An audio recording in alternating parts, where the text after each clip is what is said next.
পৃথিবীতে আমাদের ঘরে ঘরে অশান্তি আছে না নাই? আছে। তবে ইসলাম যারা মানে, যারা মুসলমান, আমরা যারা দাবি করি আমাদের ঘরে বোধহয় কোনো অশান্তি নাই। এখান থেকে আলোচনাটা করতে চাই। বলেন, আমাদের ঘরে ঘরে অশান্তি আছে না নাই? ইসলাম অর্থ কি? তো ইসলাম অর্থ যদি শান্তি হয়, তাহলে মুসলমানের ঘরে অশান্তি আসলো কেমনি? প্রশ্ন জাগে কি জাগে না? মুসলমানের ঘরে অশান্তি মূলত আসছেই আমরা নামে মুসলমান, কিন্তু কামে কিনা মুসলমান হতে পারি নাই। এই যে গরম আসছে, এক দলে নামাজ পড়ে দোয়া করতেছে আল্লাহ বৃষ্টি দাও, আরেক দলে সমালোচনা করতেছে যে বৃষ্টির কি দরকার, ইরিদান কাটতেছে, ধান লইব কেমনে। কথা কোন রাখেন? তাহলে এই জায়গায় আমরা একমত হতে পারি নাই। আমাদের ঠেলাঠেলি বন্ধ হয় না ততক্ষণ, আমরা কবরে চলে যাই না যতক্ষণ। দেখেন, একটা সমাজের কতটা অবক্ষয় হলে পরে বাপ তার ছেলেকে ঘুমন্ত অবস্থায় কুড়াল দিয়ে কোবায়া মারতে পারে। আপনি চিন্তা করছেন কখনো? বাপ কি তার ছেলেকে মারতে পারে? কিন্তু আপনি বলেন বাজারে ঝগড়া লাগছে, অপরিচিত দুই ব্যক্তি একজন আরেকজনকে পিটাইছে, আপনি বলতেছেন অমানুষ, একজনে আরেকজনকে এভাবে পিটায় কিভাবে? কিন্তু ঘুমন্ত সন্তানকে বাপ কুড়াল দিয়ে কোবায়া হত্যা করছে, আপনি এটাকে কি ব্যাখ্যা করবেন? ছেলে বিয়ে করতে চায়, মা বিয়ে করায় না, মাকে গলা কেটে হত্যা করে দিচ্ছে, তা আপনি এটাকে কিভাবে নিবেন? যেখানে নিজের মা, নিজের বাপ, নিজের আপন ভাই তার কাছে, মানুষের কাছে নিরাপদ নয়, সেখানে এক দল আরেক দলের কাছে, এক আকীদার লোক আরেক আকীদার লোকের কাছে নিরাপত্তা পাওয়ার কোনো সম্ভাবনা নেই। অথচ আল্লাহ রাব্বুল আলামিন বলেছিলেন ওয়াতাসিমু বিহাবলিল্লাহি জামিআ, আল্লাহর রজ্জুকে তোমরা আঁকড়ে ধরো একসাথে করে। আমি আপনাকে শুধু দিমাগের ভিতরে একটা কথা ঢুকায় দিতে চাই, আমরা মুসলমান বিশ্বনবীর উম্মত হওয়ার পরেও আমাদের মধ্যে বিভিন্ন দলে বিভক্ত হওয়ার কারণে একজন আরেকজনকে গালাগালি করে, একজন আরেকজনকে বকাবকি করে, এমন মানুষ সমাজে আছে না? না। একজন রিকশাওয়ালা আরেকজন রিকশাওয়ালাকে গালি দিতে আপনি দেখবেন না। একজন কৃষক আরেকজন কৃষককে গালি দেয় না। একজন আইনজীবী আরেকজন আইনজীবীকে গালি দেয় না পেশাগত কারণে। একজন ডাক্তার আরেকজন ডাক্তারকে পেশাগত কারণে গালি দেয় না। একজন মৎস্যজীবী আরেকজন মৎস্যজীবীকে পেশাগত কারণে গালি দেয় না। কিন্তু আমার বাংলাদেশে একদল আলেম আরেক দল আলেমকে গালাগালি করে, এমন আলেম আমাদের বাংলাদেশে একজনও না।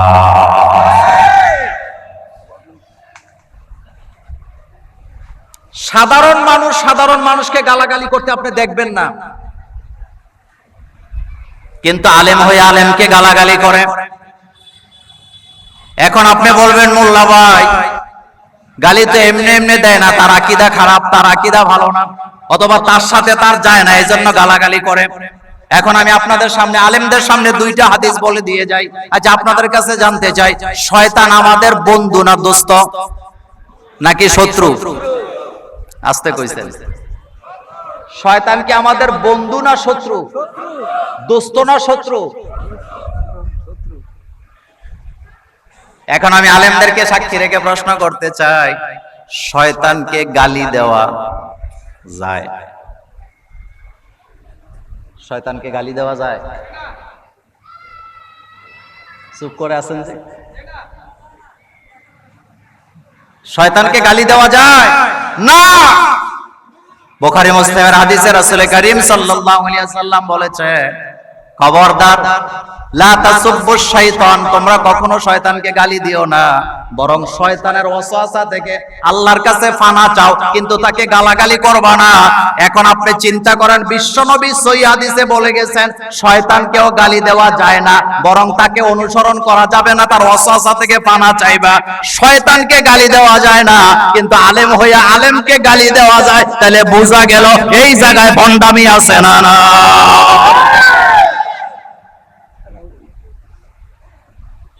লজ্জা লাগে না? তুমি আলেম হয়ে আলেমকে গালাগালি করো, তোমার কি হাদিস দেখো না? তোমার চোখে ঢুকে না?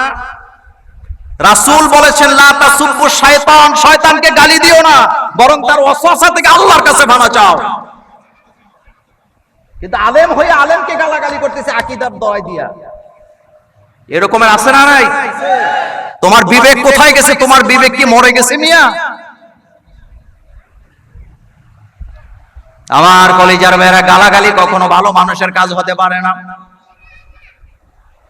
আমরা তো জানি মুনাফিকের আলামত তিনটা, কিন্তু হাদিসের ভিতরে মুনাফিকের আলামত চারটার কথাও আছে না নাই? এটার মধ্যে একটাতে বলা হয়েছে যারা কথায় কথায় মানুষকে গালাগালি করে, এটা মুনাফিক। এখন আপনি আমার কথাটা নোট করে রাখেন, আলেম হইয়া যদি আলেমকে গালাগালি করে এটা মুনাফিক, বাপ হইয়া যদি সন্তানকে গালাগালি করে এটা মুনাফিক, মা হইয়া যদি মেয়েকে গালাগালি করে এটা মুনাফিক। একজন মানুষ যদি আরেকজন মানুষকে গালাগালি করে, একজন মোমেন যদি আরেকজন মোমেনকে গালাগালি করে, বুঝতে হবে লোকটা মুনাফিক। কিন্তু মাহফিলের আয়োজন করে গালাগালির আয়োজন করা হয়। এখন আসেন, আপনাদের কাছে আমার আরেকটা প্রশ্ন, যারা মারা গেছে তারা কার কাছে চলে গেছে? একটু জোরে বলবেন। কার কাছে? আল্লাহর কাছে চলে গেছে। এখন আপনাদের কাছে আমার প্রশ্ন, মরা মানুষকে গালি দেওয়া যায়? আস্তে কইছেন, মরা মানুষকে গালি দেওয়া যায়? কিন্তু মরা মানুষকে নিয়ে গালাগালি করে এমন মানুষ আমাদের শাহরাস্তিতে নাই। সহিহ মুসলিমের হাদিসে রাসূল করিম সাল্লাল্লাহু আলাইহি ওয়াসাল্লাম বলেছেন, লা তাসুব্বুল আমওয়াত, খবরদার তোমরা মৃত ব্যক্তিকে গালি দিও না, মৃতদেরকে গালি দিও না। তারা তাদের আমল নিয়ে আল্লাহর কাছে চলে গেছে, তাদের ব্যাপারে আল্লাহ বুঝবেন। তার আমল যদি ভালো হয় তার ব্যাপারে আল্লাহ ভালো সিদ্ধান্ত দিবেন, তার আমল যদি খারাপ হয় বিচারটা আল্লাহই করবেন। আল্লাহ ইচ্ছা করলে তাকে ক্ষমাও করে দিতে পারে, ইচ্ছা করলে তাকে শাস্তিও দিতে পারে। এটা জানার পরেও কোন ব্যক্তি মরে গেছে, ওই মরা মানুষের আকীদা নিয়ে টানাটানি কইরা গালাগালি করে, এমন আলেম আছে না না?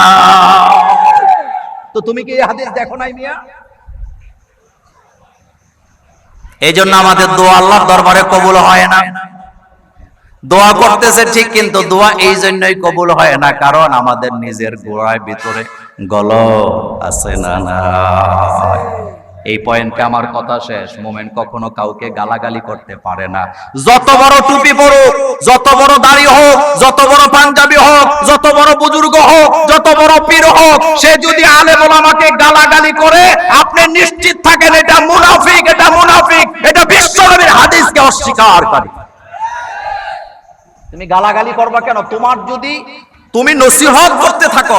রাসূল করিম সাল্লাল্লাহু আলাইহি ওয়াসাল্লাম তিনি কি মানুষকে গালাগালি করতে আসছেন না নসিহত করতে আসছেন?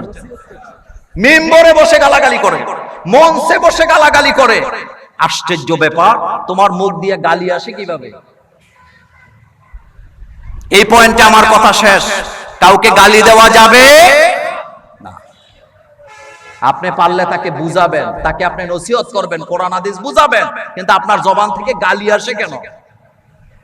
এই পয়েন্টে কথা শেষ। দ্বিতীয় কথা, বলেন তো জমিন কার? আমরা এখানে কোরআন শুনতে বসেছি। কি শুনতে বসেছি? কোরআন। এই কোরআন একটা শব্দ মাত্র, এটার অর্থ ব্যাপক। আমার কলিজার ভাইয়েরা, কোরআন আল্লাহ পাক নাযিল করেছেন আমাদের জন্য। রাসূল করিম সাল্লাল্লাহু আলাইহি ওয়াসাল্লাম বলেছেন, শাহরু রমাদান আল্লাযী উনজিলা ফীহিল কুরআন। এটা রমজানের মাস, রমজানের মাসে আমি কোরআন নাযিল করছি।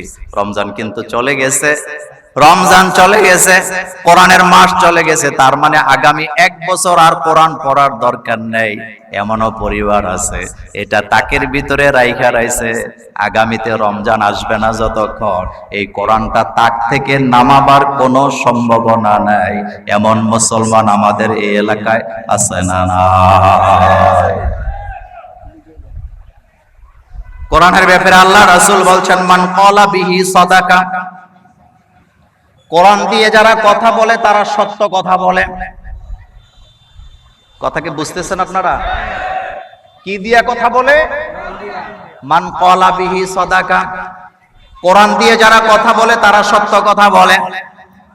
আমার কলিজার ভাইয়েরা, কোরআন দিয়ে কথা বলে যারা সত্য কথা বলে তারা, কিন্তু মিম্বরে বৈশা, ওয়াজের মঞ্চে বৈশা যদি গল্প কিচ্ছা কাহিনী কয় তার কোনো বিপদ হয় না, কারণ সে তো সত্য কথা বলে না।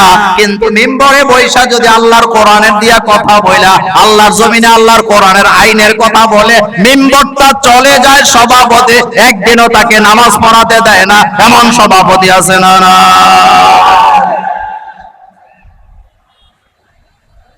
তো রাসূল তো বললেন, মান ক্বালা বিহি সাদাকা, কোরআন দিয়ে যারা কথা বলে তাদের কথা সত্য, কিন্তু সত্য কথা বললে আপনার গায়ে আগুন লেগে যায়।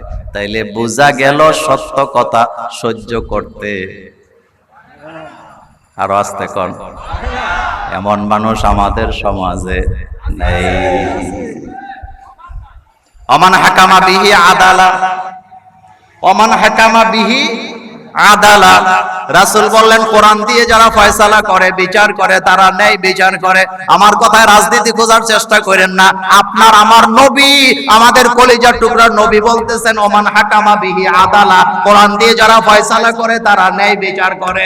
আমাদের সমাজে গ্রামে গঞ্জে যারা বিচার করে, কোরআন দিয়ে বিচার করা তো দূরের কথা, কোরআন পড়তেও জানে না, কিন্তু আবুল বিড়ি আকিস বিড়ি খাইয়া খাইয়া বিচারের নামে তামসা তামসা রায় দেয়, এমন বিচারক আছে না? না।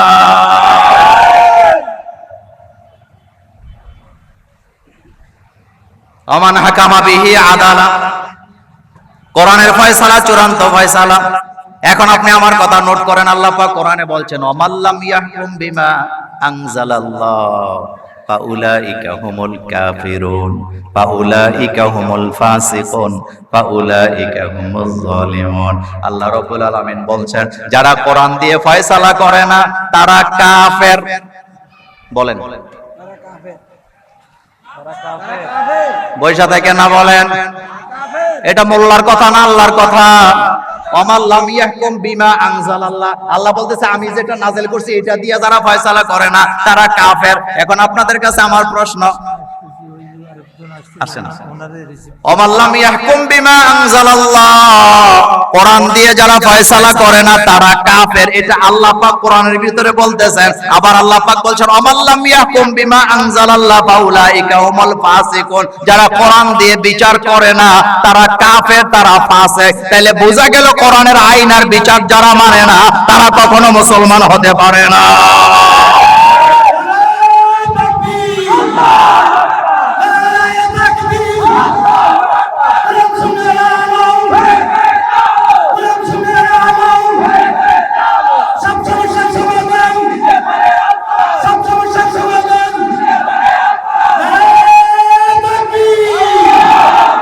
আমার কলেজার ভাইয়ারা, তাহলে মানতে হবে কার কথা?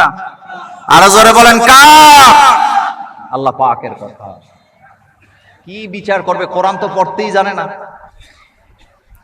আমাদের বাংলাদেশে বাপ তার ঘরের ভিতরে কোরআনের আইন মানে না, কোরআন দিয়ে ফয়সালা করে না, যার কারণে ঘরের ভিতরে শান্তি নেই। কিছু কিছু বাপ আছে জীবিত থাকা অবস্থায় এক ছেলেরে বাড়ির 2 শতক বেশি লেখা দেয়া যায়, একটা বাড়ি একটা জমির অংশ লেখা দিয়ে গোপনে যায়। এমন বাপ আমাদের সারাস্তিতে একজন নাই। কোরআনের আইন হলো, বাপ জীবিত থাকবে যতক্ষণ ছেলে মেয়েরা সম্পদের মালিক হতে পারবে না ততক্ষণ। বাপ যদি মারা যায় তাইলে অটোমেটিক ছেলে মেয়েরা মালিক হবে। উত্তরাধিকার সূত্রে।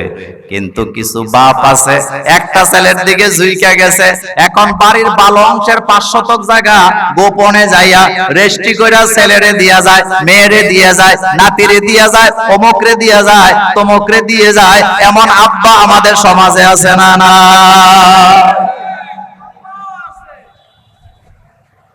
এই বাপ আল্লাহর আদালতে আসামি হওয়ার সম্ভাবনা আছে না নাই? হযরত নুমান ইবনে বাশির রাদিয়াল্লাহু তাআলা আনহু বিশ্বনবীর দরবারে গেলেন, যায় বলেন, ইয়া রাসূলুল্লাহ সাল্লাল্লাহু আলাইহি ওয়াসাল্লাম, আমার একটা সন্তানকে আমি কিছু সম্পদ দিতে চাই। কথা কি বুঝতেছেন? জীবিত অবস্থায় বলতেছে, রাসূল গো, আমি আমার সন্তানকে কিছু সম্পদ দেব। আল্লাহর নবী বললেন, তোমার কি আর কোনো ছেলে মেয়ে নাই? বললেন, হ্যাঁ হুজুর, আমার তো আরো ছেলে মেয়ে আছে। এবার আল্লাহর নবী বললেন, জীবিত অবস্থায় যদি সম্পদ দিতে চাও, একজনকে দিলে হবে না, বরং তুমি যেটা যাকে দেওয়ার জন্য নিয়ত করছো, বাকি সন্তানদেরকেও ওর মতো সমান সমান দেওয়া লাগবে। যদি না দাও, আল্লাহর আদালতে আসামি হওয়া লাগবে।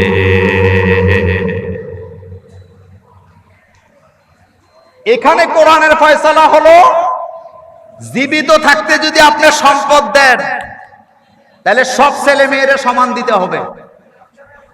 মরে গেলে যদি ভাগ করেন, তাহলে এক ছেলে পাবে যদ্দূর, 2 মেয়ে পাবে তদ্দূর।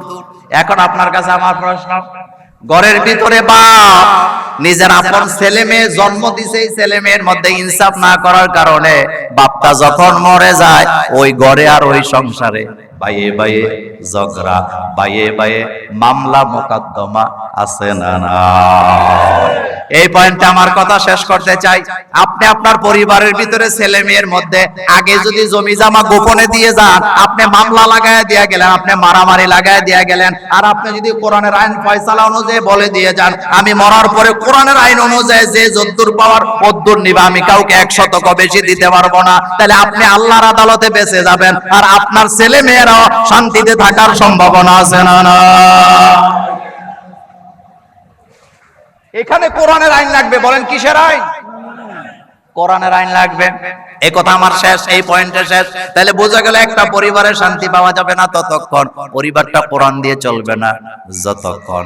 এবার একটু রাষ্ট্রের দিকে তাকান, রাষ্ট্রের ভিতরেও যদি কোরআনের আইন জনগণ না মানে, কপালে বিপদ, অভাব, অনটন, গজব আছে না? না,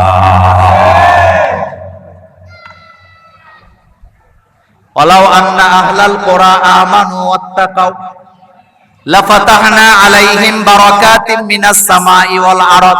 এখন আপনাদের কাছে আমার প্রশ্ন, এটা কি মোল্লার কথা না আল্লাহর কথা? আল্লাহ বলছেন, ওয়ালাউ আন্না আহলাল কুরা আমানু, জনগণ যদি ঈমান আনে আমার উপরে, আমি আল্লাহর উপরে, আর আমাকে ভয় করে তাকওয়ার জিন্দেগি যদি তোমরা অর্জন করতে পারো, লাফাতাহনা আলাইহিম বারাকাতিম মিনাস সামাই ওয়াল আরদ, তোমাদের জন্য আকাশ আর জমিনের সমস্ত রহমত আর বরকতের দরজাগুলা খুলে দেওয়া হবে।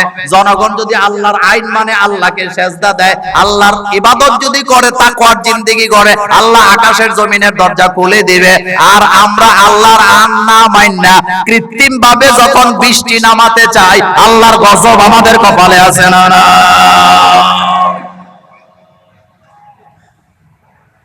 আল্লাহর আইন যদি জনগণ মানেন, সময় মতো বৃষ্টি দিবে কে? যদ্দূর দরকার তদ্দূর দিবে। কিন্তু আল্লাহর আইন মানেন না, সেরা বেড়া অবস্থা। আপনি বলবেন আমি বিজ্ঞানী হয়ে গেছি, আকাশের মধ্যে গ্যাস ছিটাইয়া বৃষ্টি রয়ামো। তাইলে বৃষ্টি যখন আপনি আনতে যাবেন, আপনি তো জানেন না কোন এলাকায় কদ্দূর বৃষ্টি দরকার, এটা জানে কে? এখন আপনি যদি ওখানে গ্যাস ছিটান, তাহলে অতিরিক্ত বৃষ্টি হওয়ার সম্ভাবনা আছে না? না, এরকমের একটা ঘটনা ফেরাউনের আমলে ঘটছিল। কার আমলে? ফেরাউন যখন বললেন, আনা রব্বুকুমুল আলা, আমি তো বড় রব, প্রতিপালক, আমি তো তোমাদেরকে প্রতিপালনা করি, তোমাদের আবার রবটা কে? বৃষ্টি বন্ধ হয়ে গেছে, বৃষ্টি আসে না। জনগণ যায় কয়, ফেরাউন তুমি নাকি রব, বৃষ্টি দাও হয় না, মাটি ফেটে চৈচির হয়ে গেছে, বৃষ্টি দাও। ফেরাউন না কিন্তু চালাক। ফেরাউন জানে আমি বৃষ্টি দিতে পারবো না। এবার ফেরাউন জনগণকে সান্ত্বনা দিতেছে, একটু থাম, কয়েকদিন অপেক্ষা কর, বৃষ্টি দেব। কথা কি বুঝেন আপনারা? মনোযোগ আছে? ফেরাউন কি বলতেছে?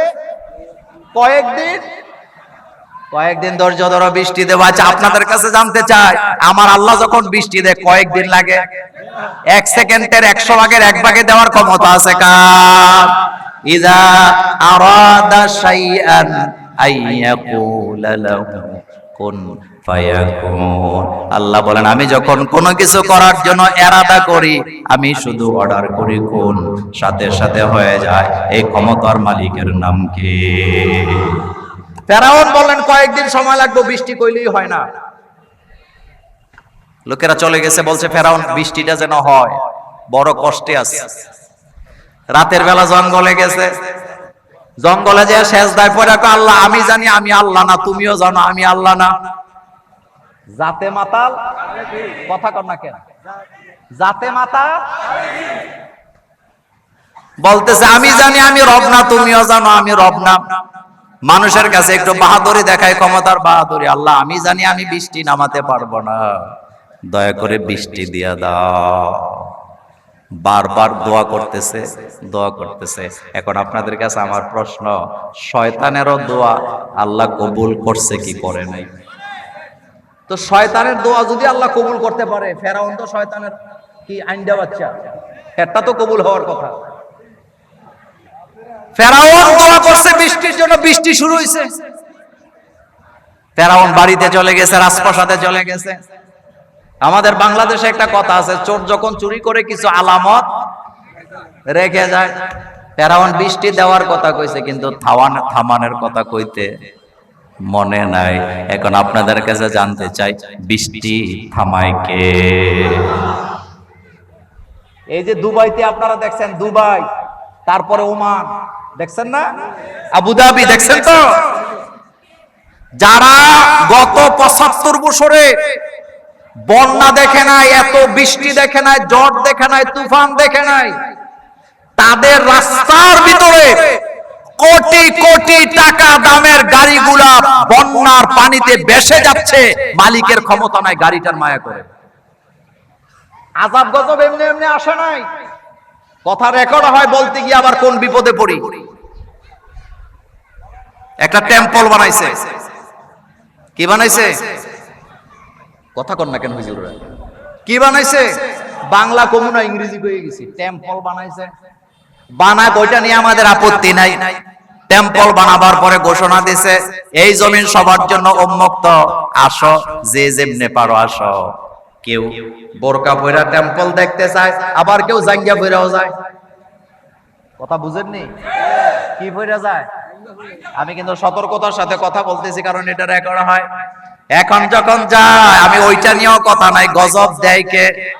পাপ যখন অনেক বাতি হয়ে যায়, আল্লাহ পাক বলছেন যহারাল ফাসাদু ফিল বাররি ওয়াল বাহরি বিমা কাসাবাত আইদিন নাস। মানুষের পাপ যখন অতিরিক্ত হয়ে যায়, আল্লাহ তখন তাদেরকে গজব দেয়, এটা তাদের নিজের হাতের কামাই করা। আমার কলিজার ভাইয়েরা, রাস্তার পাশে বিরাট বড় টেম্পল বানায়া তারা পূজা করে, এই ব্যাপারে আপত্তি ছিল না, কিন্তু সেখানে যখন বেপরদা নারী পুরুষকে একসাথে যাওয়ার মতো অনুমতি দেওয়া হয়েছে, এখন আল্লাহর গজব এমন ভাবে আসছে বন্যার পানিতে, টেম্পলও নাই, রাস্তা নাই। যেই জায়গায় রাস্তা ছিল, ওই জায়গায় 150 থেকে 250 ফুট পর্যন্ত গভীর গর্ত হয়ে গেছে।